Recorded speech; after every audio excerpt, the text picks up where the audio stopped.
청취자 여러분 안녕하십니까? OBS 초대석 윤종호입니다. 우리나라뿐 아니라 전 세계가 기후위기로 고생하고 있습니다. 특히 도시 침수는 선진국에서 더 심하게 발생하고 있는데요. 오늘 OBS 초대석에는 최경영 한국저영양개발협회 회장과 함께 도시 침수의 원인과 대책에 대해 이야기 나눠보도록 하겠습니다. 최경영 회장님 안녕하십니까? 안녕하세요. 네, 반갑습니다.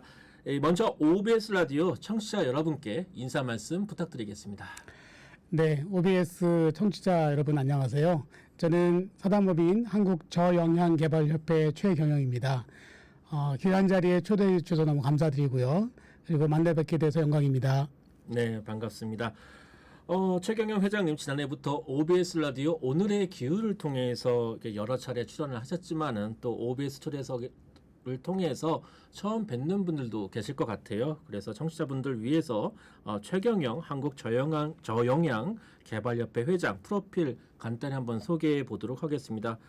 최경영 회장은 지난 2023년부터 대통령 직속 탄소중립 녹색성장위원회 중기벤처 전문위원으로 활동하고 있고요. 경기도 도시계획위원을 맡아서 탄소 중립과 기후위기에 대응할 수 있는 건강한 경기도를 만들기 위해 노력하고 있습니다. 또 아주대학교 공공정책대학원에서 ESG 정책에 대해 강의를 하고 있고요. 다양한 연구를 통해 개발한 기술들을 한국저영양개발협회 회원사들이 함께할 수 있도록 기회를 제공하고 있습니다. 최경영 회장님 프로필 맞으시죠? 네, 맞습니다. 감사합니다. 네네. 탄소 중립 실현 또 기후 위기 극복을 위해서 다방면에서 활동하고 계신데요. 그럼에도 불구하고 요즘 날씨를 보면 청취자 여러분들 참 걱정 많으실 것 같아요. 최근에 이제 서울을 비롯해서 뉴욕, 두바이, 베이징 또 독일 이런 이 세계적 대도시들을 보면은 이 침수 피해를 겪고 있다 이런 뉴스들 청취자분들도 많이 접하고 계실 텐데 이런 도시들 특징들 대부분 이제 많은 사람들이 모여서 살고 있는 이 대도시라는 점이 공통적인 특성입니다. 그만큼 도시 인프라 부분에서 투자가 많이 된 도시들인데 그럼에도 왜 이렇게 침수 피해가 심할까? 이 원인은 좀 어디에 있다고 보시나요? 예, 보통 도시를 만들 때 도시에 떨어지는 빗물은 이게 재난의 대상이라고 생각해서 빨리 배제하는 것을 기본적인 구상으로 하고 인프라를 만들게 되거든요. 네네. 그에 따라서 이제 10년 또는 20년 또는 30년 빈도에 어느 것을 기준으로 할 것이냐가 결정이 돼야 되는데 우리나라 같은 경우는 현재는 서울시를 비롯해서 주요 도시들이 30년 만에 한 번 오는 정도, 그 정도의 강우에 대비해서 계획을 세우고 또 거기에 맞춰가지고 배수 기능들을 선정을 하게 돼 있어요.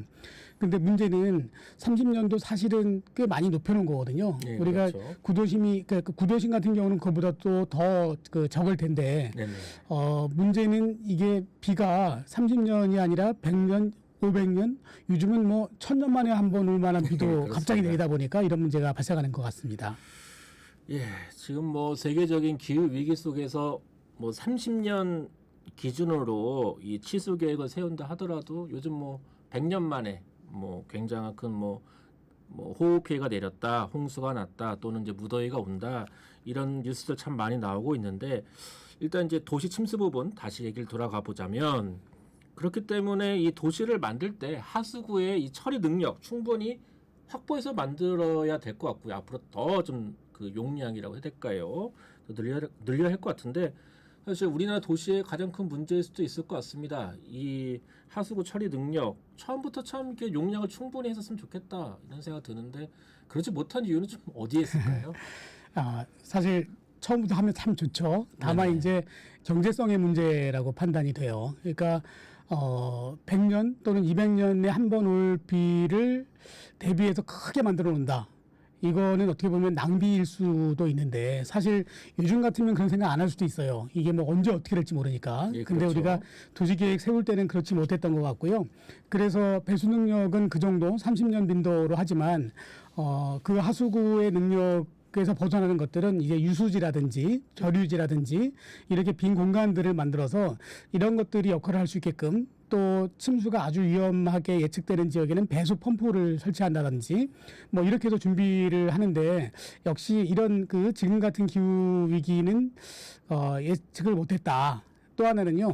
이렇게 우리가 준비를 해놨는데 문제는 이제 도시가 자꾸 커지죠.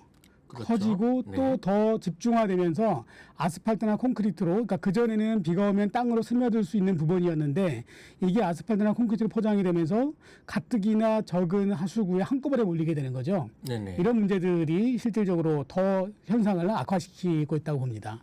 네, 그렇죠. 지금 도시 팽창 문제 그로 인해서 뭐 콘크리트 도시다 보니까 이 빗물이 잘못 못 빠져나가는 부분도 굉장히 많아요. 그래서 그렇기 때문에 이제 뭐 도시 정비 필요성도 굉장히 좀 강조가 되고 있는데 앞서 이제 말씀하신 대로 이 아스팔트, 콘크리트로 이 도시가 포장이 되면서 이 빗물이 땅 속으로 침투하지 못하는 이 불투수 면적 이게 좀 증가하고 있어요.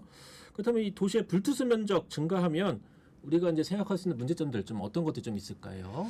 일단 가장 대표적인 거로는 일단 당연히 빗물이 땅 속으로 침투되는 능력이 감소되다 보면 그러면 지하수가 고갈될 거고요. 또 지하수가 고갈되면 싱크홀이라든지 뭐 이런 것들도 많이 발생할 수 있을 거고요. 그리고 아스팔트나 이런 데 쌓여있던 오염 물질들이 한꺼번에 비 올 때 하수구를 통해서 하천으로 가버리니까 하천 오염도 문제가 생길 수 있을 거고요. 또 아스팔트로 포장되고 또 원래는 거기에 물기가 있어서 증발하면서 도시를 시원하게 해줄 수 있던 부분이 있었었는데 이런 기능이 안 되다 보니까 도시의 열섬 현상, 열대야 그리고 또 미세먼지들이 더욱더 많아질 수 있게끔 또 뿐만 아니라 그렇게 되면 도시에 있는 여러 가지 생물들이 살 수 있는 공간도 그만큼 줄어들겠죠. 그리고 이런 것들을 해결하기 위해서 더 또 에어컨을 틀게 되고 뭐 이렇게 되다 보니까 이런 문제들이 또 계속적으로 악순환될 수 있는 문제점을 가지고 있습니다. 네, 지금까지 좀 얘기를 좀 살펴보면 지금 기후 위기로 인해서 이 폭우 문제, 이를테면은 뭐 100년 만에 200년 이상 만에 기록적인 폭우들이 많이 발생하고 있는데 문제는 도시화가 그 급속도로 진행이 되면서 이 콘크리트 중심 이런 부분으로 이제 빗물 어떻게 흡수 저장도 좀 안 되고 있고 또 이제 하수구 처리 용량도 우리 도시 계획상에서 부족한 부분도 많다고 이렇게 좀 종합이 좀 되는 것 같습니다. 그래서 좀 보면은 글쎄요, 이제 회장님 보시면 전 세계 좀 많이 다녀보셨잖아요. 아 그래도 이 선진국 이 도시들은 그래도 이 어떤 호우 피해 관련해서 이 빗물 관리라고 해야 되나요? 하수 관리라고 해야 되나요? 좀 잘 되고 있다. 치수가 잘 되고 있다. 좀 어느 도시 좀 보시면서 좀 어떻게 인상이 좀 깊었던 곳들이 좀 있나요? 좀 어떻습니까? 사실 이 문제가 각각 나라별로 틀리긴 한데요. 이런 문제가 나름대로 잘 된 것은 그래도 일본인 것 같아요. 아, 일본이요? 예, 워낙 많은 피해를 입었으니까. 근데 뉴욕 그러면 우리 세계 최고의 도시라고 그러지 않습니까? 예, 그렇죠. 예, 뉴욕도 작년에 정말 큰 문제가 있었었고요. 네네. 또 독일이라고 하면 그래도 이 공업 도시 또 뭔가 정말 선진국 중에 선진국이라고 생각이 뭔가 되는데 체계화된 도시를 만들었을 것 같은 그런 그렇죠. 생각이 들죠. 예. 그런데 독일이 또 남부에 있는 대도시들이 작년에 또 올해 침수가 또 됐어요. 네네. 그러니까 독일 같은 경우 유럽의 경우도 이렇게 비가 한꺼번에 내리는 경우들이 별로 없었던 거죠. 네네. 예, 이러다 보니까 어쩌면 일본은 뭐 그 나름대로의 여러 가지 대책들이 있었지만 어쩌면 우리나라가 무언가 새로운 해결책 또 무언가 새로운 모범 답안들을 만들어낼 수 있지 않을까라는 생각도 좀 기대를 해봅니다. 예. 그러면 일본 도시들 보면서 이런 뭐 치수 관리 이러면 참 우리가 배울 만하다. 좀 어떤 점도 좀 있었나요?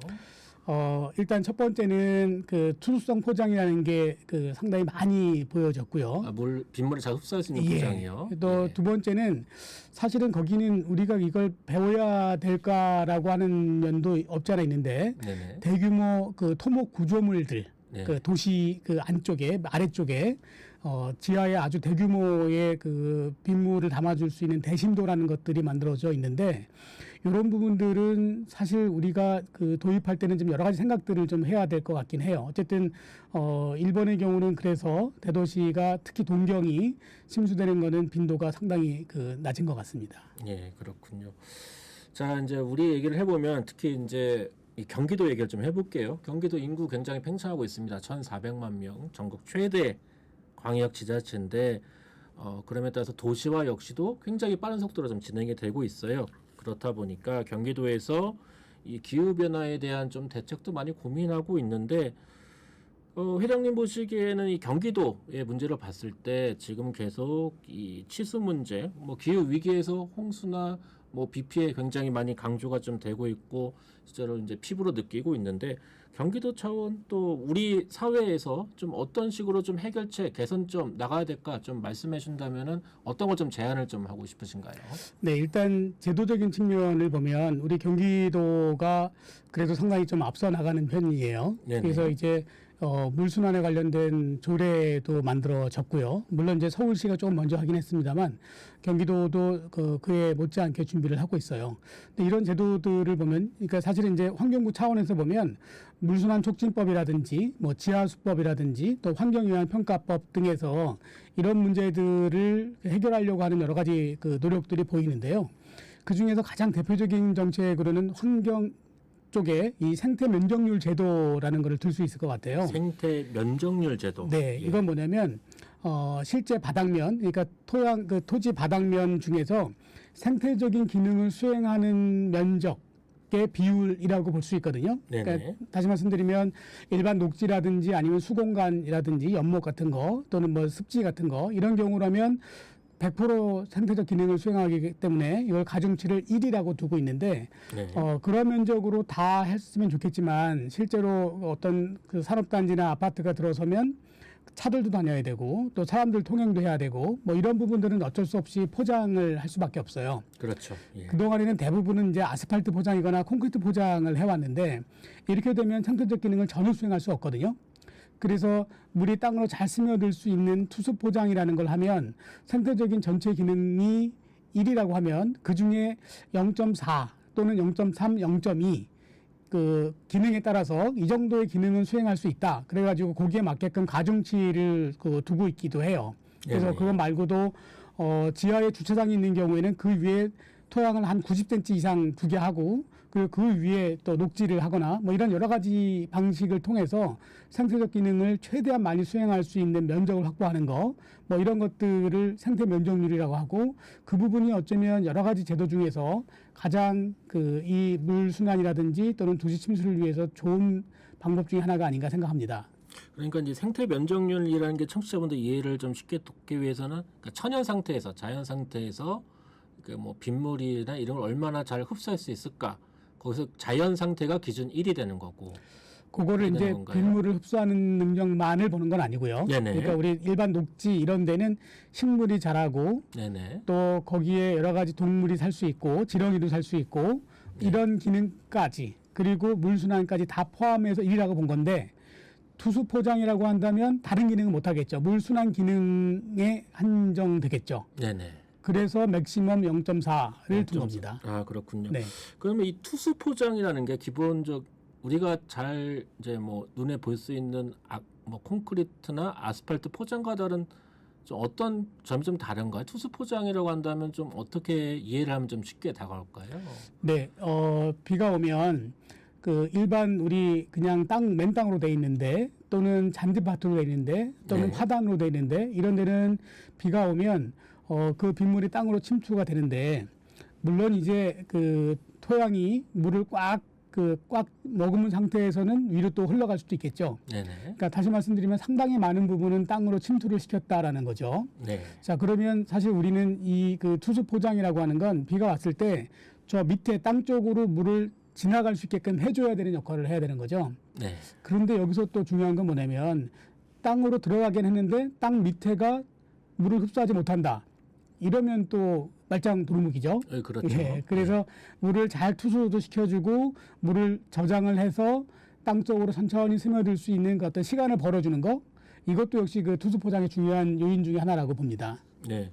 그래서 이 생태 면적률이라는 게 말 그대로 자연 상태에서 이 물을 뭐 흡수하고 또 자연 상태 그대로 좀 보존하는 부분으로 도시개발 방향을 좀 가자는 그런 개념이라고 좀 이해를 하시면 될 것 같은데 실제로 요즘 경기도 차원에서 도시계획을 수립하고 시행할 때 이 생태 면적률 제도라는 것들이 좀 적용이 되기 시작했나요? 아니면 좀 어떻습니까? 현실은?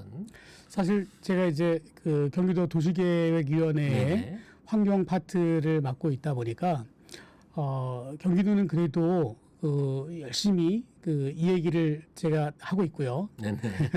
또 환경 파트에 저 말고도 백운석 위원님이 같이 봐주시고 계신데 네. 그분도 역시 환경부 쪽에 오래 계시던 분이다 보니까 이런 부분들을 좀 끊임없이 처음에는 뭐 잘 안 먹힐지 모르지만 끊임없이 얘기를 하다 보니까 이제는 많이 준비가 되고 많이 반영이 되는 것 같아요. 네. 그럼 실제로 좀 아직까지 부족하지만 어떤 부분이 그래도 좀 반영되기 시작했나요? 뭐 대표적인 좀 사례를 좀 들어보신다면 좀 어떤 게 있을까요? 예를 든다면 아파트를 지을 때, 아파트를 만들 때 네. 사실은 기존에 투수 포장을 해라라고 하는 건 어쨌든 간에 비용이 발생을 하죠. 예, 법에 있었죠. 네, 근데 어쨌든 생태 면적률이라고 네, 하는 것도 예. 바로 요즘 생긴 건 아니니까. 네네.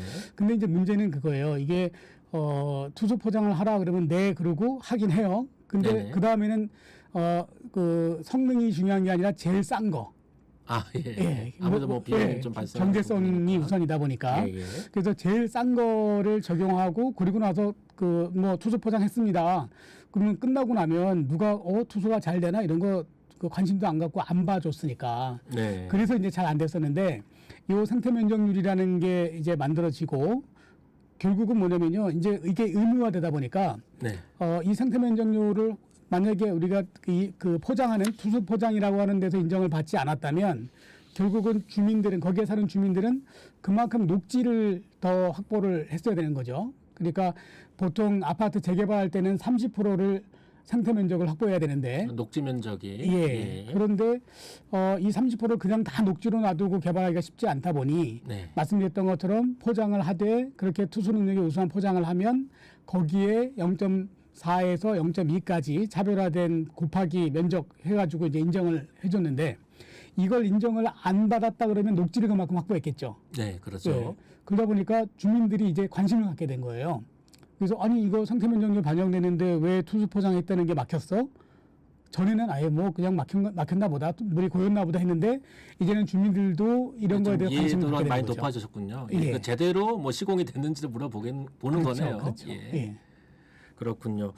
그렇다면 이제 현장에서는 아까 말씀하신 대로 이게 아무래도 추가적인 물론 법적인 강제성이 좀 있는 것이죠. 이제 규격이 있더라도 뭐 민간 기업에서는 뭐 비용의 문제로 뭐 최저가 부분으로 뭐 현실적으로 뭐 그럴 수도 있다는 건데 그렇다면은 그럼에도 불구하고 생태 면적이라는 게 자연 상태까지는 아니더라도 그와 최대한 노력을 해서 이 도시 환경도 자연 그대로의 생태 이제 뭐 여러 홍수 방제랄지 또 이 자연 환경과 비슷한 이런 환경을 유지하기 위해서 정말 필요한데 이 생태 면적률 제도를 잘 활용할 수 있도록 일선 기업들도 좀 잘 적용할 수 있도록 뭔가 좀 뭐 인센티브를 해야 될까요? 해결책 좀 어떤 것들이 좀 있을 수 있다고 좀 생각하시나요? 예, 그러니까 이런 제도에 대해서 반대하는 부류가 둘이 있다면 네.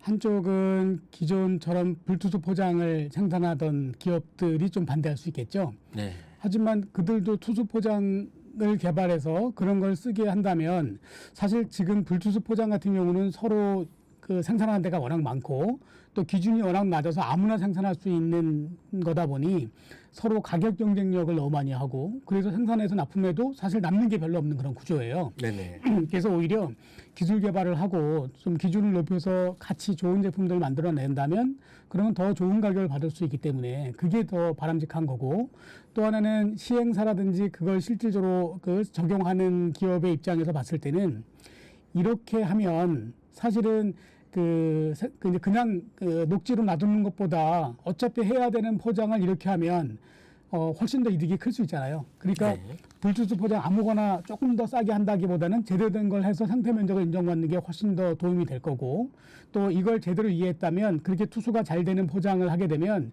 여기에 비점 오염이라고 하는 비점 오염 설치 신고도 면제받을 수가 있고요. 네. 또 재해용 빗물을 저장하게 돼 있는 재해용 저류조도 그만큼 용량을 줄일 수가 있어요. 결국은 시행사도 경제적으로 봐도 이득인 거거든요. 그러니까 이런 내용들을 좀 잘 이해 못하다 보니까 잘 이해 못한 상태에서 그냥 무조건 녹지로 하라는 거 아니야? 이러다 보니까 반발이 있었던 거가 아닌가 싶습니다. 네. 그래서 이제 창원시인가요? 경남 창원시 같은 경우에는 뭐 조례를 통해서 좀 더 장려할 수 있도록 제도 장치를 좀 마련했다고 하는데 뭐 실제로 이 지자체 차원에서의 조례 제정이랄지 뭐 정책적 지원이랄지 좀 대표적인 사례도 좀 있을까요? 일단은 창원시가 현재로는 가장 대표적인 사례인 것 같아요. 그래서 네. 창원시 같은 경우는 어쨌든 그 보통 환경영향 평가법상의 생태면적률 제도는 일정한 규모 이상에만 의무화돼 있는데 창원시 같은 경우는 그 200평, 네. 200평 미만의 개별 주택을 지을 때도 20% 이상의 생태면적률을 하게끔 돼 있고요. 또 이렇게 하라 그러면 주민들이 반발할 수도 있잖아요, 그죠? 예, 비용이 그렇죠. 더 들 수도 있으니까. 그 대신에 제대로 이 생태면적률을 적용할 경우에는 용적률을 5%까지 높여주게 돼 있어요. 용적률 상향 또 인센티브. 네, 그러니까 이게 용적률 5%라 그러면 간단하게 이렇게 한번 생각해 보자고요. 우리 아파트 단지에 아파트를 19동을 지을 수 있었는데 5%를 더 높여주면 한 동을 더 지을 수 있는 거죠. 그렇죠. 시행사 입장에서는 상당히 커다란 이익일 수 있고 그렇다 그러면 기꺼이 생태면적률을 적용하려고 할 거라는 거죠. 네, 그렇습니다. 참 이야기 나누다 보니까 벌써 이제 마칠 시간이 다 되어 갑니다. 오늘 참 이 도시 침수 얘기 많이 나눴는데 그 외에도 참 궁금한 것들이 참 많아요. 이 환경 관련해서 특히 이제 뭐 세계적으로 문제가 되고 있는 폐 플라스틱 문제도 있는데요. 이 부분은 내일 이 시간을 통해서 또 이어가서 이야기 나눠보도록 하겠습니다. 최경영 한국저영향개발협회 회장님 오늘 말씀 감사합니다. 감사합니다. 네, OBS 초대서 오늘은 최경영 한국저영향개발협회 회장과 함께했습니다. 최경영 회장과 내일은 폐플라스틱 문제에 대해 함께 이야기 나눠보도록 하겠습니다. 내일 이 시간도 기대해 주시기 바랍니다. 지금까지 진행의 윤종화였습니다. 청취해주신 여러분 고맙습니다.